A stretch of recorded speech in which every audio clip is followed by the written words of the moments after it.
Voilà Satan II, le plus puissant missile nucléaire qui dissuadait l'OTAN face à la Russie. Un dicton bien connu de chez nous dit « Lorsqu'un aveugle te dit qu'il va te lapider, c'est qu'il a son pied sur caillou ». Le président russe, avant le lancement de son incursion en Ukraine, a menacé l'OTAN répercussions graves si jamais ils osaient vouloir intervenir pour défendre l'Ukraine. Depuis lors, les Occidentaux se sont bornés jusque-là à annoncer des sanctions ça et là sans toutefois être capables de réagir armes à la main. En effet, ils craignent que le président russe mette en œuvre les menaces qu'il clairement proférait à leur endroit. En vérité, ce qui retient les Occidentaux d'une quelconque réaction armée est le missile balistique russe surnommé Satan II.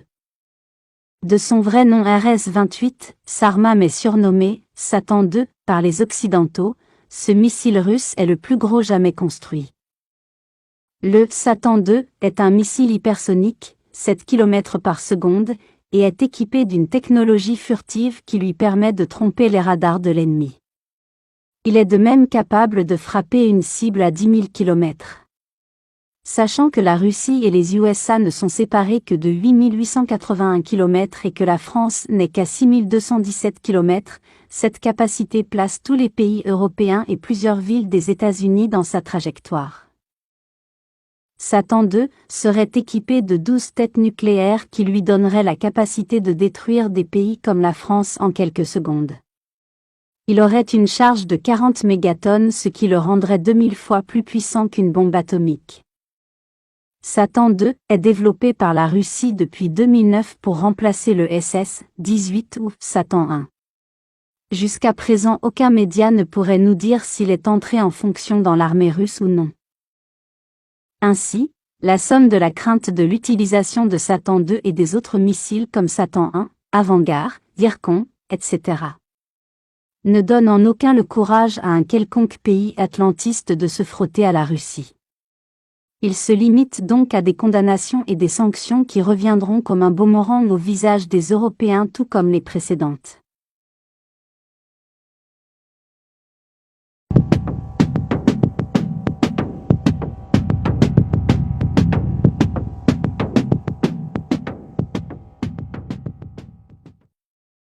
Guerre en Ukraine, rassemblement dans le monde, arrestation en Russie. Stoppez cette folie, à Berlin, Paris, Londres ou New York, des milliers de manifestants ont protesté jeudi dans de nombreux pays contre l'invasion de l'Ukraine. Et en Russie même des centaines de protestataires ont été arrêtés. À Moscou comme à Saint-Pétersbourg, des milliers de Russes ont manifesté et plus de 1700 personnes ont été interpellées par la police dans plusieurs villes du pays, dont plus de la moitié rien que dans la capitale, selon l'ONG spécialisée OVD Info. L'AFP a assisté à des dizaines d'interpellations sur la seule place Pouchkine, dans le centre de Moscou. Devant l'ambassade russe à Berlin, un manifestant brandit une pancarte où est écrit « Stoppez cette folie, sauvez la vie, plus de mensonges ». De nombreux autres arborent les couleurs ukrainiennes. Tout le monde devrait venir ici aujourd'hui et soutenir l'Ukraine et dire que la guerre doit cesser, déclare à l'AFP Olga Kuprissina, 32 ans, originaire de Kaliningrad en Russie et installée en Allemagne depuis octobre.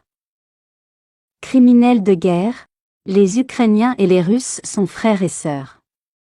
Tous mes amis et mes parents sont sous le choc et ne veulent pas de guerre, dit-elle. Nous voulons montrer que nous sommes contre la guerre. Nous sommes Russes et venons de Russie. L'Ukraine a toujours été un pays très amical avec nous et un pays proche, abondait Katrina Studnitsky, 40 ans dont 16 passés en Allemagne. Des Ukrainiens participaient à un autre rassemblement, au pied de la mythique porte de Brandebourg. Vladimir, Poutine a déjà volé ma maison parce que je suis de Donetsk et que ma famille et moi avons dû partir à cause de la guerre, s'emporte Sofia Avdeva, étudiante de 22 ans. Je ne veux pas que l'ensemble de l'Ukraine connaisse le même sort. J'ai déjà dit au revoir à ma maison, mais je ne veux pas que tout le pays vive l'enfer que nous avons vécu, poursuit-elle, avant de lancer que le président russe devrait mourir. À Paris, près de 3000 manifestants, portant drapeaux bleus et jaunes ou bouquets de mimosas à la main, étaient réunis jeudi soir, place de la République, lieu emblématique de grands rassemblements dans la capitale française. En pleine campagne présidentielle, des candidats de gauche étaient présents, comme l'écologiste Yannick Jadot ou Christiane Taubira.